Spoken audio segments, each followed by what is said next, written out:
As the suspects were being interrogated at the Emory Sheriff's Office, Aaron's grandparents were en route to that hospital in Tyler with Chief Sanders and Deputy Booth as escorts.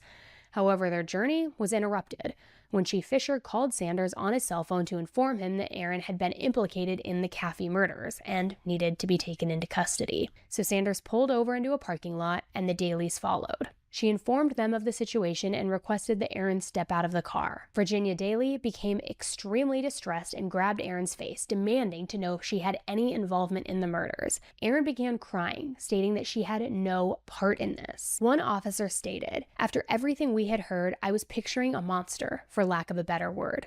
Here was someone who had dreamed up a scheme to murder her family and manipulated people into carrying out her plan.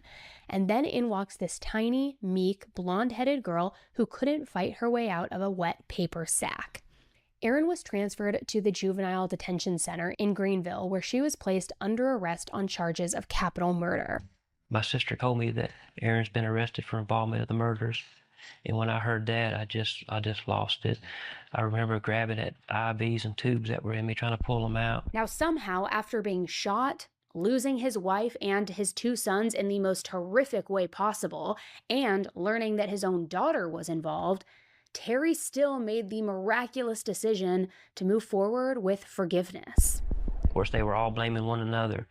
The detectives were saying Erin was the mastermind, that she was the evil one. But none of that really mattered to me, because I chose that I needed to forgive them. And forgiveness isn't always easy. Twice a week, Terry would make the journey to Greenville to visit his daughter. Although he was filled with questions he desperately wanted to ask her, he couldn't. Erin's lawyer had informed him that their conversations were being recorded and anything that she said could be used against her in court. So Terry would sit across from Erin, the only surviving member of his family, and talk about mundane things, such as the weather. Visiting his daughter in the Juvenile Detention Center was a painful experience for Terry, of course, but he felt it was necessary to be near his only surviving child. Erin appeared to be fragile and stressed, dressed in her orange jumpsuit. Despite the heartache of their meetings, Terry made sure to tell Erin that he loved her before leaving every single visit. During their conversations, he only dared to ask her one significant question. The thought weighed heavily on him, and it was a question that haunted him more than any doubts about her guilt. And that question was, were your mother and I good parents? He asked her this during their visit, seated on opposite sides of the plexiglass partition. Erin, with tears welling in her eyes, reassured him, yes, you are the best parents anyone could ask for. Due to the intricate nature of 4 capital murder cases in a small rural community, the Texas Attorney General's office was approached to help the Rains County District Attorney's office in prosecuting these 4 accused individuals.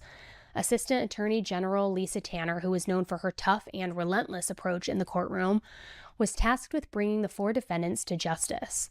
With her extensive experience as a trial lawyer and her record of putting 4 men on death row in her 18-year career, the Texas Attorney General's office believed that she was the ideal person to assist the Rains County District Attorney in prosecuting this very complex case.